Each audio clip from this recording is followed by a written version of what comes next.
We're on. Welcome back to the Pigskin Podcast, sponsored by Home Federal. My name is Joe Blow from Castle Manorville. This is also Joe Blow from Castle Manorville. Feldy, this is our second take. Our producer really screwed this one up. We had a really, really good first take. Yeah, that was an award. Way funnier than that one. Yeah, it was. I mean, obviously, but yeah. Let's make all the Joe Blow jokes and just, you can make them up at home. Sorry to Mr. Groundholes and Mr. Wolf. Yeah. A big mistake on our part, and I'm sure that everyone got a good laugh at our expense. I didn't laugh As that they hard. should. No, you didn't. No, I'm okay. We didn't but either. yeah, Maybe there'll be some Joe Blow signs in the crowds at the football games. If there's not already at the school, I'm sure. There should be. Possibly. I am Ben Phersy. You are Jason Feldman. I am. Correct? I think so. Okay. Can I be Ken Bone? I'm sure we all wish we could be Ken Bone. Everybody would like to be most Ken popular man in America at this point. But Feldy, your Vikings are still really good. My Gophers are still really bad. Why don't we talk about the good one first? I'm trying to figure out if Houston is really that bad or if the Vikings defense is just that elite. I think they set the tone early in that game, and honestly, they knew the defense was going to be good, and the offense came out and produced too. I think going down and scoring on their first possession is big. You know, getting those points on the board, and especially when you got a defense like that you know they're not going to give up that many points. So, yeah, I mean, just you couldn't ask for a better performance. The only downside was more injuries to the offensive line, which equaled the Vikings signing Jake Long this week. I don't know if he's going to play, you know, but at this point, with everybody hurt, he probably is going to play. I would expect he steps right in, honestly, with a 2-week window here to get ready. He obviously knows the offensive line scheme from having played for Tony Sperano down in Miami. And this is a guy, especially with the way number one overall pick, right? And especially with the way that T.J. Clemmings played against Houston. I don't know that Jake Long with 2 weeks of preparation could do much worse. So it's a guy that you don't sign for a depth signing. He makes the other guys the depth now, but I think he steps right in and plays. And frankly, with what we've seen from the line so far this year, I'm not sure that we're going to skip a beat, and hopefully it'll be even better having him up front. It was weird to see Clemmings take what I would call a step back last week, because I thought he played pretty well in that first week. Now, they did a lot of things to cover him up a little bit and gave him a lot more help than they did this week, and I would guess when they come out of the bye, they'll probably have to give him a little more help again. Yeah. Just because he's not there yet. I'm not, I don't think you can give up on the kid. He's still young. He's still learning, and I think he's going to get better. It was definitely a step back, though, last week. Jadeveon Clowney finally showed, too, some of the... He got him frustrated, though, too, Right? So, I don't know. He finally showed what made him a number one pick. I mean, we haven't heard much of Jadeveon Clowney for how long since he was drafted? Well, he hasn't broken injuries out. too, right. You expected the guy to be a superstar by now, but he flashed on Sunday against the Vikings and showed, what made teams believe he could be that all-pro type of guy. We won't spend a lot of time on the Vikes because it's bye week, but the bye week sure couldn't come at a better time. Not that any of these injuries are dings where guys could come back in a week, but Stephon Diggs. That's a big one. Fusco maybe with the concussion. Really signing Jake Long right now is probably a good thing to get in there and just get acclimated and meet your teammates and hang out with them a little bit this week and hopefully be more comfortable and hit the ground rolling when they're back in the field. And like I said, though, you can't ask for more in the first part of the season than the Vikings gave us. Just like we thought, 5-0 with Sam Bradford as our quarterback, with Jake Long coming into play on the line, with Jeremiah Searles playing right tackle. That is what I wrote down. Jarek McKinnon as our starting running back. Everything we thought would happen. So we're there. Definitely. And your Gophers, they're not mine anymore. I'm not claiming anything related to the Gophers. It was really weird. Usually I don't like to go to the Iowa game because I'm too emotionally invested in You just kind of knew this time, though, didn't you? I mean, I had checked out after that Penn State game frustrated me so bad, and they sure didn't disappoint this week with being more frustrating and underperforming again. Mitch was downright awful, and I don't think that's too harsh on the way he played. His accuracy was not there. The timing wasn't there. He when he did throw the ball, the guys, he stared him down, and I don't know. He had a really bad week, and now we're going to blame it on concussion. Well, we're going to get to see this week what life Connor is Rhoda, like without him. Connor Rhoda time. Yeah. It's the real, they keep using Leidner Island. Rhoda Island makes the most sense, right? It's just like Rhode Island. Yeah. To me, can we talk about Tracy Claeys? I mean, at what point? I know we touch on him every week, and they're 3-2. It's hard to call for a coach's job, but man, these were two really winnable games the last 2 weeks, and like we said in print, and I think we said it last week on the podcast. All of a sudden, the Gophers are the team on everybody's schedule that they look at and go, "That's a win." And to me, that falls on the coaching staff. 2 winnable games, and they couldn't produce more than a touchdown last week. That's frustrating. Well, in the I have no problem putting those 2 losses on the coaching staff, and here's why. They got outplayed in the second half of both of those games badly. There were no halftime adjustments on their side of the field. On the other side of the field, there were serious halftime adjustments, and they played better in the second half, and his teams did not. So either that's bad coaching or they're not properly conditioned, which also is bad coaching. But, I was a little frustrated that he even mentioned the missed tackle on the game-winning touchdown. Your defense was on the field all game long because your offense couldn't get a first down. That's not the defense's fault. They were going to wear down. They played the best they could possibly play in that football game, held Iowa to nothing in that football game, and they had one breakdown at the end after being on the field all day because your offense couldn't do anything. So I was a little frustrated they even brought up that missed tackle in the post game. And I know when things get to the point that it's gotten to for the Gophers, they're still 3-2. There's no reason they can't make a bowl. But with the frustration of the last couple of weeks, let's face it, they didn't beat good teams in the non-conference season either. You kind of scrutinize everything that comes out of the coach's mouth. And I thought he pinned way too much of it on the defense and protected Leitner way too much after that game on Saturday. Protected him to the point where they didn't let him speak to the media afterward, which is frustrating. And a guy who someone said was a first-round draft pick, you're not going to let him talk to the media and after I could a bad understand game. that. They did that once last year, too. I could see that if they knew he had a concussion, but we read just a couple of days ago that Clays didn't know he had a concussion until Sunday, which I don't buy. Either he doesn't have a concussion and he's just getting benched, and this is Clay's way of not hurting his draft stock, or like I said, or you're just clueless. If you really didn't know that your kid had a concussion, then somebody maybe missed some protocol of what they should have been doing during that game. But, well, and with all the questions about play calling and are they opening up the offense or are they constricting it too much, it'll be really interesting to see what they do this week with not a new quarterback, but a quarterback who is new to actually playing in a game. And it sounds like he has a stronger arm than Leitner does. He throws a very hard ball. Whether that will translate to a victory, I don't know. Maryland may be without their starting quarterback as well. He's a little banged up and left last week's game. The coach says he's going to play. I don't know if he does. The reality is, if they go out there and Connor Rhoda plays well and they win that football game, they're really set up to reel off 3 straight, which can save a lot of, it's not going to be quality wins, but they're going to be wins in the Big Ten. I don't care. You get yourself to 6 wins and get into a bowl game. Because they get Maryland, then they get Rutgers, then they get Illinois. Those are winnable games. Again, you can rattle off 3 straight wins and people are going to forget. I won't forget the Iowa loss because of no, you never do. Personal vendetta against. I think the you could rattle off every Iowa loss that has ever occurred with the Gophers football team. I don't want to talk about it. I know. I was there when they kicked the field goal at the end of the game. Were you there when they tore down the post? No, I wasn't, because I said I wasn't going back yet, because that one just ripped my heart out so bad. I'm like, I can't emotionally do this. Because number one, I want to just go around and punch people from Iowa, and I'm not going to do that. So, I love to be there when they win, just to rub it in. Make sure somebody gets that on video when you decide to actually do that, please. And not to get you in trouble, just so I can see it. Let's move on to some fun stuff. Okay, high school football. Hey, congrats! You're still in the lead by a game. We both went 6-1, which is weird because we're not that good. I think we are. I think we're pretty good at this stuff. Looking at our records, I'm stunned that we're that good. It's when we started eliminating the 9-man games. If we picked every 9-man game every week, I would below have 500. I'd be about 2-40 right now. Right. So you're still up by a game, letting you hang around a couple more weeks here left for me to. Just slip on by. I have a feeling, looking at the games you've put on this list this week, I have a feeling we're going to have a lot different this week. We're going to have some different games this which week. means we'll probably have 4 different. We'll each go 2-2. Mostly. That's the way it happens. Let's do our players of the week. Yeah, go ahead. My player of the week is Brady Williams from Dover Iota, freshman quarterback, doing it at the varsity level. Is insane to me. It's the second week in a row we've had a freshman quarterback. Right. Last week, and it's against a pretty good Pine Island team. He did that. Threw for 275 yards and 2 touchdowns. Rushed for another 103 yards and 3 touchdowns. 5 touchdown night against, like I said, a Pine Island team that's pretty solid. So again, he gets a big bump for being a freshman quarterback. Right.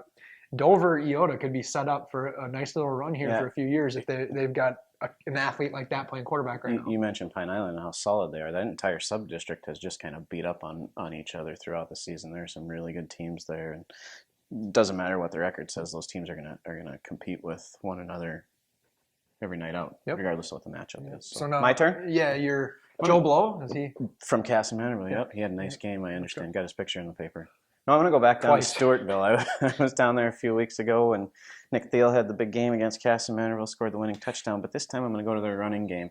When I talked to Coach Aaron Meyer at the beginning of the year, the first week of the season, he talked about how everybody thinks about them as a passing team, but they were going to come out, and it was a goal to prove that they could be a 50-50 team when they need to. They showed that last week in a big win against Plainview Elgin Millville. Caleb Hamlin, their junior running back, 25 carries, 222 yards, 2 touchdowns in a 44-24 win. If that Stewartville team can get the ground game going like that on a regular basis to go along with A.J. Quant and Nick Thiel and the other talented receivers they have down there, that's a dangerous team. It is, and Plainview has struggled a little bit offensively this year, but they played pretty good defense. So to see them do what they did to Plainview defensively, or with their ball in the hand, with them having the ball, pretty impressive for them to do that, both throwing and running. And to PEM's credit, that's a game they could have rolled over in because Stewartville built a pretty sizable lead at a couple points, and PEM kept fighting back. So again, another sub-district where we see a lot of teams just knocking heads every week, and almost like a black and blue division.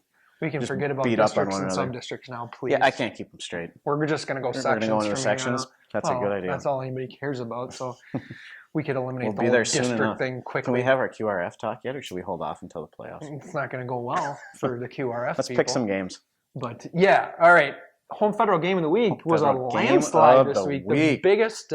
They just demoralized the other 3 games right off the bat. Nobody wanted even to vote after the first day. Well, St. Charles and Zumbrota, thank you. I mean, this is what we envisioned when we did this. We got both school districts were heavily involved. And the same thing happened last week, too, with a couple of games. St. Charles, St. Charles missed out on the game of the week last week, and they showed up right off the bat this time. Yeah. So, but you saw St. Charles School District, the principals and people like that were involved in trying to get people to vote. So that's what we envisioned when we came up with the concept. So thank you to those guys, and they're going to get some. I don't know. Do they understand that I'm going to be at the school covering the game? Zumbrota should. You've been there before, so it's not them. But let's get to some picks since you got a 1-game lead. I think I'm going to go ahead and take the lead after this week. That's just, I've let you hang around for long enough. So I'm actually going to make you pick this game first. Mayo at JM. Wow. Mayo is 4-2. JM is 2-4. I think you can throw those records out. I was just going to say, let's break out all the cliches, throw the records out. It's a brand new 0-0, brand new season. Just go ahead and tell me who you're picking because I'm going to go the other direction. Rochester Mayo. Really? Yep. Okay. Score? They get off the Schneid. They lost the last 2. They're 4-2. Yeah, they lost the last 2. Trending downward a little bit, but these games, I've watched them for the last, 10 years. They're always, I said it's a cliche, but it's true. It doesn't matter what the records are when these 2 teams meet. It's always a good game. It's close. I'm going to take Mayo 20-18. I'm going with the Rockets. I live in the district. You should go with the Rockets. Gronholm's obviously going to have a huge game. He's fired up after the whole Joe Blow incident. So I don't. Is this Joe Blow against Joe Blow in this game? It is. Fantastic. It is. So Wolf will probably be pretty fired up too. But I actually like the Rockets 28-14. I think JM's way better than the 2-4 record. I would agree with that. They have a lot of very good athletes. Mayo is getting to the meaty part of their schedule now, and they're going to run into some things. But I just think JM, there's a lot of pressure on them right now because I'm sure a lot of that fan base isn't real thrilled with 2-4. Now, a couple of those are very close losses. And the reality is they could easily be 1-5 with that Century game. That's right. But I like the Rockets this week and on their home field, and I'm sure they're going to be jazzed up, and they know it's a game they got to get. So JM 28-14. Excellent. First one different. Austin at Red Wing. Not the best records, but probably a pretty darn good matchup. Man, does it mean Red Wings 0-6. Austin's 1-5. What's going Packers on in that coming Red up. Wing program? Not good thing. Well, now they can hopefully move on to get some good things going. Don't get me going on that whole thing. I will absolutely. That has to be a tough credit to the kids up there, man, for playing through that. How tough does that have to be as a football player to stick with your teammates and keep going out to practice every day? And kudos to Kyle games. Blahnik and Claire Austin too for stepping on. Kyle's good coaches. Kyle's a kid that I covered when I was up there, and Claire was the Goodhue football coach when I was up there, and went over to Ellsworth and coached too. And Claire knows defense. I guarantee that, and I'm sure Kyle can take over the offense and do good things. But you know what? I will tip my cap to John Ott for also standing up for what he believed in as well. And I think that letter he wrote, his resignation letter, was perfect. Not enough coaches have the courage to do that when they're put in that kind of a spot. So you're absolutely right. He stepped away from everything. So that tells me he believed in what he was doing. So I will give him credit for that. Let's talk about football. Austin at Red Wing. Unfortunately, I'm sure Red Wing's going to be fired up for this game. I think this is going to be a good football game. Me too. But Austin, they have to have some confidence after last week blowing out their big rival from Albert Lee, who was coming off a win as well. Right. But I'm going to go with the Packers, and I think this is going to be a barn burner. I'm going to go 27-21 Austin. Yeah, I agree. Go Pack, go. I think it's a shootout, though. 42-27 Packers win. KM at Cannon Falls. You got to pick this one first. Man. Castle Manorville's 4-2. Cannon Falls 3-3. Cannon Falls is a lot like St. Charles in that they've kind of turned that season around, and Mason Hofstad is running over people right now. So, Feldy, I'm glad you have to pick first here. I could flip a coin on this one. I skipped the game, but that's all right. That's all right for me. It's a good one. We'll go back to it. Yep. It's hard for me to pick against KM, but I'm going to do it this week. I'm going to take Cannon Falls at home. I think the Bombers' defense shows up this week, too. Man, I did not expect you to go there. I expected to have to pick against Casson for the second week in a row. Cannon Falls 24-20. Actually, third week in a row it would have been if I picked against Casson. You're not going to be allowed in town out there anymore pretty soon. But I just gave you the opening. Which is problematic because Jack likes the park in Manterville. My son Jack, I always had to take him out there. The Hubble House will have your picture up on the door. Possibly. Don't allow this guy. I'm going with the Comets. I think last week surviving at the end like they did Noah Ryan with a huge sack at the end of the game to preserve because let's face it, their hearts would have been ripped I've heard he can play some football. If they lost that game in that fashion, much like they did against Stewartville. That would have been 3 losses in a row, 2 in the heartbreaking fashion. Going with the Comets. I think it's going to be 35-28. I think it's going to be another very good game. Yeah. So I'm going to go with the Comets there. If I was in Vegas, I don't know that I would even call them the favorites in this game. At Cannon Falls with Mason Hofstad, the way he's playing and the way and Cannon Falls is probably one of the few teams that can go with Cass and size too. Would probably be even money. Probably. So do you want to go back to this game? Yeah, let's pick that. All right. Goodhue at Lewiston Altura. This will be a good one. Heck of a football game. Goodhue 5-1, Lewiston 4-2. You see 3 losses between the two, all quality losses. Mm-hmm. Rushford has both of those. Yep. So my turn to go first? Your turn to go first. I usually go with G-Force in this spot, but I'm going to go with the Cardinals. I think this might be the closest game of the week, to be honest. When I look at the games you have on here, you got a lot of really good games. I thought I was going to get you on this one. I know. You got a lot of really good games on here this week. I'm going to go with Lewiston Altura 20, Goodhue 18. Wow. I really did not think you would pick against Goodhue. I don't know if you've ever done that before. It's on the road. Is that possible?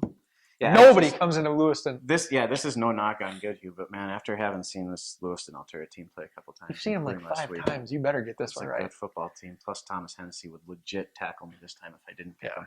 But I think I would encourage such activity. I know you would. And you would laugh. So you're Lewiston Altura 28-24. I think it's going to be close. I think Lewiston scores late to win.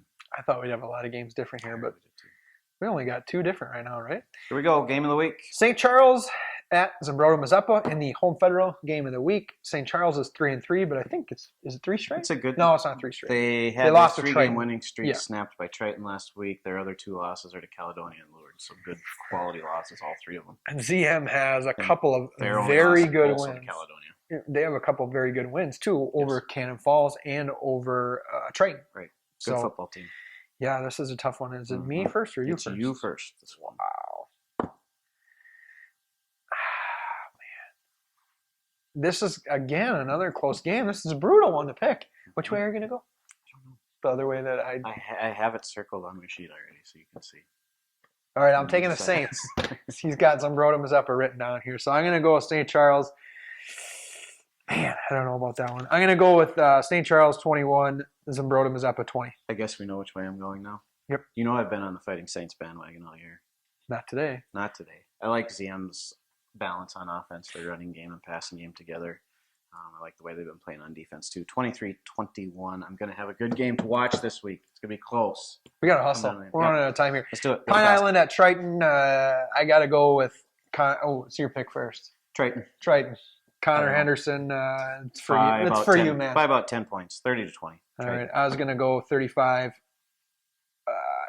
And I think we'll do the same on the last game too. Correct. Both of us. I'm assuming Grand Meadow at Houston. Houston 5-1. Grand Meadow 6-0. The only danger for Grand Meadow is looking ahead. Right. Now that does make that game scary. I don't think that coaching staff is not gonna let them look ahead. They have to know that this is by far their toughest game to date. Mm-hmm. So I think it's gonna be close, but I think closer than you'd expect a normal Grand Meadow. Yeah, I'm gonna go 42-28 Grand Meadow. Yep, I had 48-20 Grand Meadow written down. Houston is 5-1, really good football team, but I think we all know how good Grand Meadow is, just how dominant they've been, and they're not going to look ahead to Spring Grove. I don't think we're going to have to worry about that with Gary Sloan and company. They know how to handle these late season games. So both taking the Larks. All right, Feldy. Thank you again to Home Federal. Thank you for watching. And we'll be both back of you early next week. Yes, we're going to have our games early show on Wednesday, so we'll probably be out on Tuesday, I would guess. Right? I hope so. Right, That's the goal. That's Thanks for watching. We'll see you next week. Get out to a game on Friday night.